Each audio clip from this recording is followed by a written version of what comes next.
Olá, pessoal, professor Kiko, vamos bater um papinho? Nossa segunda aula sobre espelhos esféricos, hein? Nessa aula a gente vai fazer a construção das imagens nos espelhos côncavos e nos espelhos convexos. E vamos determinar também as características dessas imagens. Vamos lá, então? Bom, primeiro, a construção de imagens nos espelhos côncavos. A gente vai ter 5 possibilidades, pessoal, dependendo da posição do objeto em relação ao espelho. Então, a primeira possibilidade, o objeto vai ser colocado depois do centro de curvatura do espelho. Vamos dar uma olhada na figurinha ali, olha, eu tenho o centro de curvatura do espelho que está sobre o eixo principal. O objeto está colocado depois do centro de curvatura, porque a gente vai medir as distâncias ali sobre o eixo sobre o eixo principal, no sentido contrário à propagação da luz. Como eu coloquei o objeto à esquerda do espelho, a luz está vindo da esquerda para a direita. Então, o nosso eixo principal vai ser medido da direita para a esquerda. Tranquilo? Entenderam por que a gente fala que ele está depois do centro de curvatura? Então, lembra que para poder determinar a imagem, eu vou ter que pegar pelo menos 2 raios de luz partindo do objeto. Aí, esses raios de luz vão chegar ao espelho e vão ser refletidos. Aonde os raios de luz refletidos se encontrarem é onde a gente vai ter a imagem. Então, sempre a gente vai pegar os raios de luz partindo lá da ponta da flecha do objeto. O primeiro raio de luz que eu vou usar é aquele que chega paralelo ao eixo principal do espelho, vai ser refletido passando pelo foco. Lembra da musiquinha? Primeira aula que a gente viu de espelhos esféricos.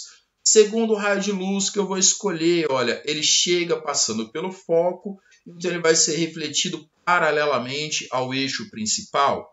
Observa aonde os raios de luz refletidos se encontraram, hein? É aquele laranjinha que está vindo do espelho, passando pelo foco, e aquele verdinho que está paralelo ao eixo principal do espelho. Então, ali naquele ponto onde esses raios de luz refletidos se encontraram, é onde a gente vai ter a imagem do objeto. O objeto está encostado no eixo principal, a imagem também vai estar encostada no eixo principal. Então, aquela imagem é aquela flecha de cabeça para baixo. Tranquilinho? As características dessa imagem. Quando a gente fala das características, eu tenho que falar em relação à natureza da imagem, se ela é real ou virtual, a orientação, que é se é direita ou invertida, sempre a orientação em comparação ao objeto, tá, pessoal? O tamanho da imagem também em comparação ao tamanho do objeto, se é maior, menor ou do mesmo tamanho, e a posição da imagem em relação ao eixo principal. Tranquilo? Primeira coisa, a natureza. Observa que essa imagem foi obtida pelos próprios raios de luz refletidos. A gente não teve que prolongar raio de luz. Então, essa imagem é uma imagem real. Outra coisa, a orientação da imagem. Percebe que o objeto, a flecha está de cabeça para cima, a imagem, a flecha está de cabeça para baixo. Então, a gente diz que essa imagem tem uma orientação invertida. Agora, o tamanho. Dá uma olhada no tamanho do objeto e no tamanho da imagem. Dá para perceber que a imagem é menor que o objeto, né? Agora, a posição. Olha a posição da imagem em relação ao eixo principal. Percebe que a imagem está numa posição que está entre o centro de curvatura e o foco do espelho. Observa que eu não falei que está exatamente no meio, hein? Está num ponto qualquer, entre o centro de curvatura e o foco. Tranquilo? Então, sempre que o objeto estiver depois do centro de curvatura de um espelho côncavo, a imagem vai ter essas características. Ela vai ser real, invertida, menor que o objeto e vai estar numa posição entre o centro de curvatura e o foco. Beleza? Segunda possibilidade, quando a gente colocar o objeto sobre o centro de curvatura do espelho. Percebe lá no desenho, o objeto está exatamente em cima do centro de curvatura. Pega 2 raios de luz partindo da ponta da flecha, batendo no espelho, sendo refletidos. Aonde os raios de luz refletidos se encontrarem, é onde a gente vai ter a imagem. O que eu gosto de usar é sempre aquele que chega paralelo ao eixo principal do espelho. Vai ser refletido passando pelo foco. O outro raio de luz que eu vou usar agora chega passando pelo foco, volta paralelo ao eixo principal. Olha onde os raios de luz refletidos se encontraram. Lembra que são aqueles que estão voltando no espelho, hein? Dá uma olhada lá na figura, se encontraram no pontinho ali, que eu vou marcar a ponta da flecha da imagem, tranquilinho. Olha as características dessa imagem. Natureza real, porque não teve que prolongar os raios de luz, ela foi obtida com os próprios raios de luz refletidos. Orientação invertida, o objeto de cabeça para cima, imagem de cabeça para baixo. Tamanho, compara o tamanho do objeto com o tamanho da imagem, mesmo tamanho, igualzinho. E a posição, observa que a imagem está localizada sobre o centro de curvatura do espelho. Então, sempre que o objeto estiver sobre o eixo, sobre o centro de curvatura de um espelho côncavo, a imagem vai ser real e invertida, do mesmo tamanho que o objeto, e vai estar também sobre o centro de curvatura desse espelho. Facinho. Terceira possibilidade agora, a gente vai colocar o objeto em uma posição que está entre o centro de curvatura e o foco do espelho. Dá uma olhada no desenho. Dois raios de luz partindo do objeto, batendo no espelho, sendo refletidos. Onde os raios de luz refletidos se encontrarem, onde está a imagem. Vou pegar lá, o raio de luz sai do objeto, chega no espelho paralelo ao eixo principal, é refletido passando pelo foco. Vou pegar o raio de luz que chega passando pelo vértice.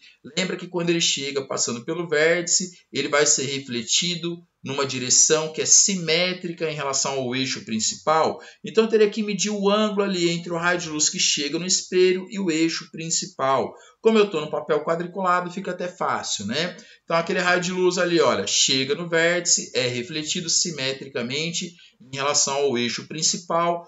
Olha onde os raios de luz refletidos se encontraram. Então, naquele pontinho onde eles se encontram, é onde a gente vai ter a ponta da flecha da imagem. Então, ali a gente tem a imagem, as características, natureza real, não teve que prolongar raio de luz, orientação invertida, objeto de cabeça para frente, objeto de cabeça para cima, imagem de cabeça para baixo.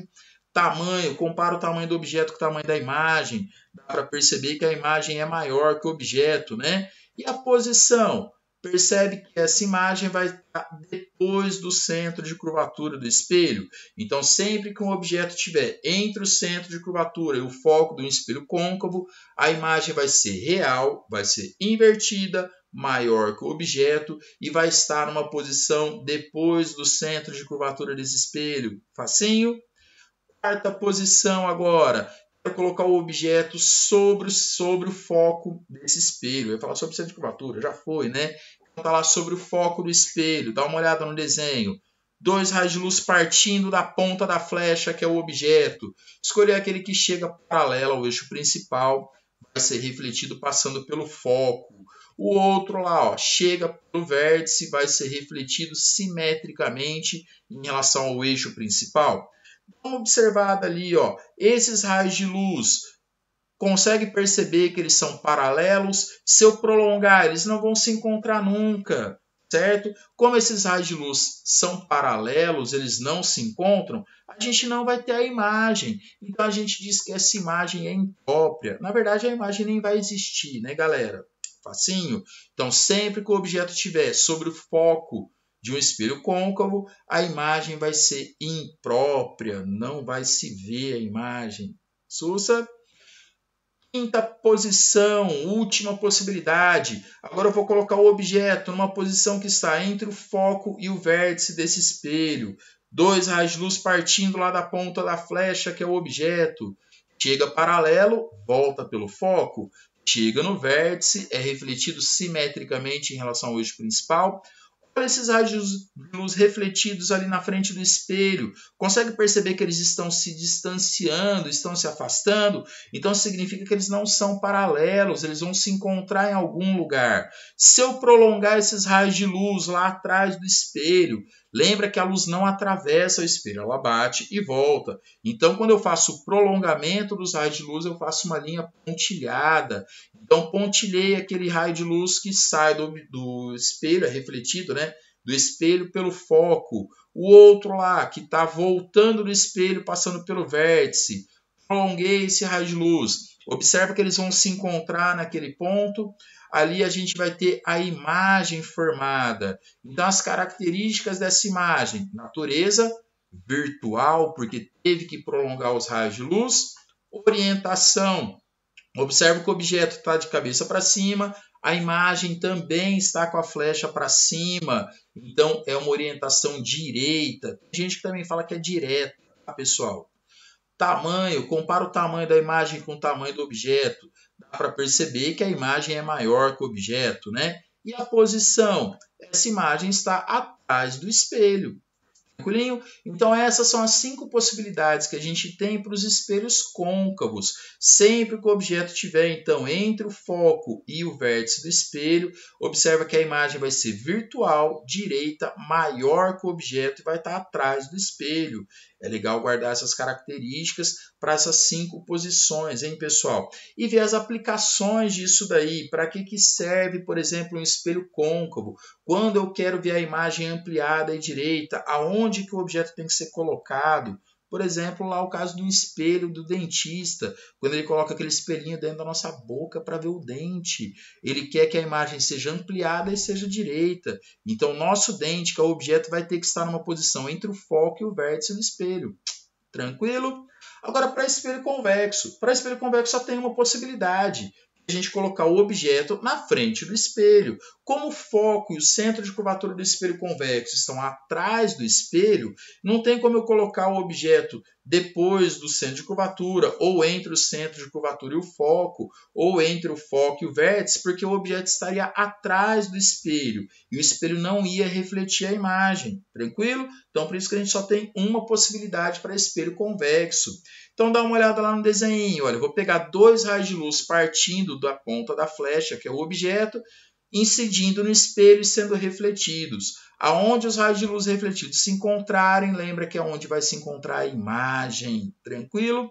Então vai lá, o primeiro raio de luz que eu peguei chega paralelo ao eixo principal, é refletido passando pelo foco. Só que lembra que o foco está lá atrás do espelho, então eu vou fazer um prolongamento desse raio de luz para mostrar que ele está vindo lá do foco. Tranquilo? Segundo raio de luz, aquele que chega pelo vértice, é refletido simetricamente em relação ao eixo principal. Observa que os raios de luz refletidos ali à esquerda do espelho, que é a frente do espelho, eles estão se distanciando. Então significa que eles vão se encontrar atrás do espelho. E aquele raio de luz lá que está passando pelo vértice, prolonga ele. Observa que ele vai encontrar o prolongamento do raio de luz que foi refletido passando pelo foco. Então, ali é onde vai se encontrar a imagem. Observa lá para o espelho convexo. A imagem sempre vai ter natureza virtual, porque teve que prolongar os raios de luz para determinar a imagem. Sempre vai ter orientação direita, o objeto de cabeça para cima, a imagem também de cabeça para cima. O tamanho da imagem vai ser sempre menor que o tamanho do objeto e a posição da imagem vai estar atrás do espelho, num ponto localizado entre o foco e o vértice do espelho. Então, essas são as características para um espelho, para a imagem formada por um espelho convexo. Tranquilo? Sempre virtual, direita, menor que o objeto e entre o foco e o vértice do espelho. Tranquilinho? Sabe fazer agora as 6 possibilidades, 5 para espelho côncavo, 1 para espelho convexo. Olha as características e vamos pegar algumas observações. Olha, primeira observação, toda imagem real percebe que ela vai ser invertida. E toda imagem virtual observa que ela foi direita. Dá uma olhada nos 6 desenhos que a gente fez anteriormente. Quando existir imagem, se ela for real, lembra que ela foi invertida. Se ela for virtual, ela vai ser sempre direita. Tranquilo? É legal ficar ligado nisso daí, hein? Terceira observação. Os espelhos côncavos podem formar imagens reais ou virtuais, dependendo da posição do objeto em relação ao espelho. As imagens também podem ser maiores ou menores que o objeto, dependendo da posição do objeto em relação ao espelho. Já nos espelhos convexos, as imagens sempre vão ser virtuais, direitas e menores. Tranquilo? Outra observação, o único espelho que vai conseguir ampliar a imagem é o espelho côncavo. Lembra que para espelho plano, a imagem sempre vai ter o mesmo tamanho objeto. Nos espelhos convexos, as imagens sempre vão ser menores que o objeto. Já nos espelhos côncavos, dependendo da posição, é legal você voltar ao vídeo, ver de novo ali quando que a imagem vai ser maior que o objeto.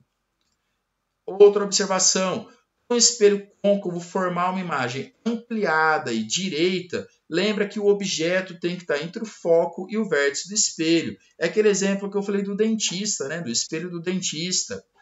Mais uma observação, ó, o espelho convexo, ele amplia o campo visual, mas ele diminui o tamanho da imagem. Por isso que o espelho convexo é usado geralmente em espelho retrovisor de automóvel. Ele consegue ampliar o campo visual, eu consigo ver mais coisas que estão ali atrás do carro, mas em compensação, essas coisas, essas imagens ficam menores. Tranquilo? Pessoal, qualquer dúvida, vamos para cá. Valeu, brigadão! Au!